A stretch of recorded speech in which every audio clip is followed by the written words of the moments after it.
Now what would you think of a director of one of the largest companies in the UK, who just made wild assumptions without doing any research about what he was writing about?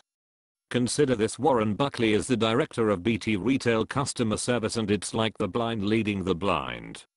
Here we have a little chat with Warren. Hi Warren, how are you doing today? Good, thanks. How are you, Steve?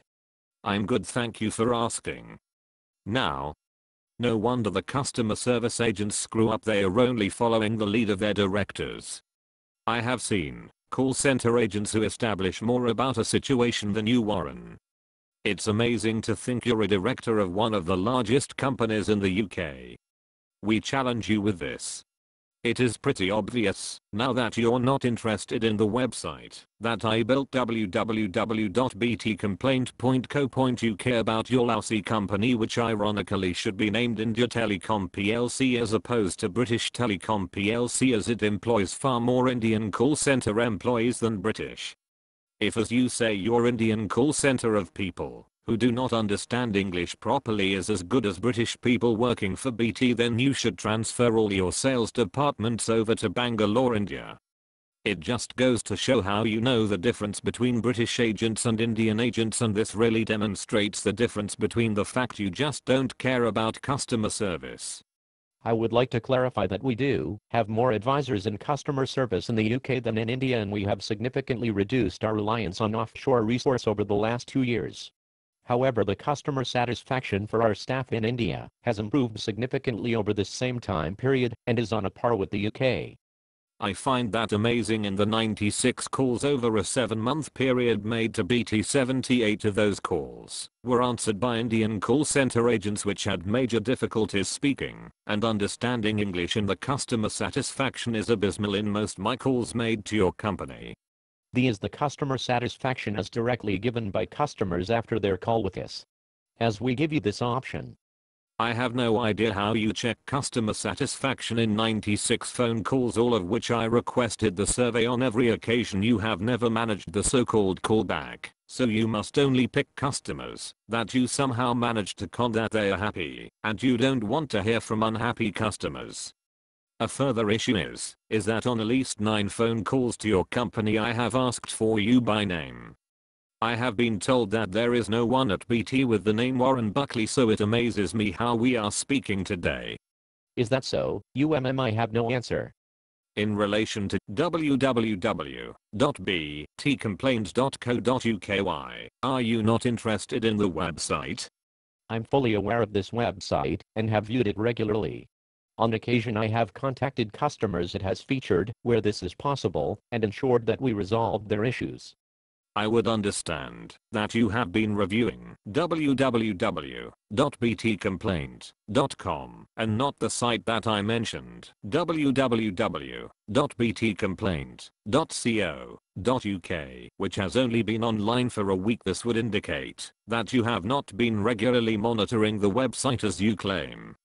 I suggest, Warren, before engaging your mouth in gear, you first have a little think about what you're going to say. You can find out the information on the starts of any website by doing an who is search on the internet. You will then notice these are 2 separate sites owned by 2 different owners. I can say clearly you have never contacted anyone on www.btcomplaint.co.uk, not unless you have managed to hack my servers. You're also aware of another website I own, which is www.badbiz.co.uk, but you actually got something correct. Yes, my name's Steve. That must have took you some working out, and goes to show you did check one thing correctly before making your comments. So you're at a score of about 1 correct out of 4 so far. Most your statements are completely false. Would you like some time to think about things before continuing to answer in this manner? Okay, as part of our customer service we do monitor the social web under the BT Care identity, and this includes Twitter, YouTube and a variety of the mainstream forums such as moneysavingexpert.com. On all of these we attempt to make contact with customers and resolve whatever issues they may have. So you're saying my website is not mainstream? You're right on that, but it will become mainstream as visitors gather momentum due to the many thousands of complaints on the internet about your company. But I would also like to point out that at this time I'm on Twitter as BadbizUK, on Twitter as BT Complaint UK, on Twitter as BT Hater. I'm on YouTube as BadbizUK. If you simply type in the words BT Complaints, you will find 7 of my videos depicting your company. I have 72 other accounts on YouTube. You will see another account called KSSBCM that only posts videos about the problems of companies such as BT. All the videos are also backed up on YouTube Reject, a video website that I own, and amazingly no one from BT has ever got in touch with me. So I think your statements are completely false and without merit. Well, if there is a specific issue I can help with, then please do not hesitate to contact me, although I know you sign yourself as an ex-BT customer rather than a current one. This is specific. I can say that you failed as a company to resolve any of the issues I had with you. These include your terrible phone line quality, your open reach engineer damaging my property, your open reach engineer falsely claiming it was my products, namely 6 sets of phones purchased, because BT kept saying the line is not the issue, it must be your phones. Your mis-selling of your product, confirmed in an email. Charging for products that were a part of free packages. Double charging, duplicates. Drastically different charges for identical calls, 250% plus different. The conduct of your staff on the phone, endless hold, hanging up, transferring when should be dealing with problem, outright arguing with your customer, slandering your customer, discriminating against a customer with a disability, abuse towards your customer. Your company's false accusations, that is that I'm abusive, that I have breached your company's security, failing to notify the change of direct debit, lies by your agents and managers, and finally breaches of DPA, you know, the Data Protection Act 1998. Wow, that's a bit of a list there, Steve. I don't think I can say much about all this. I'm lost for words.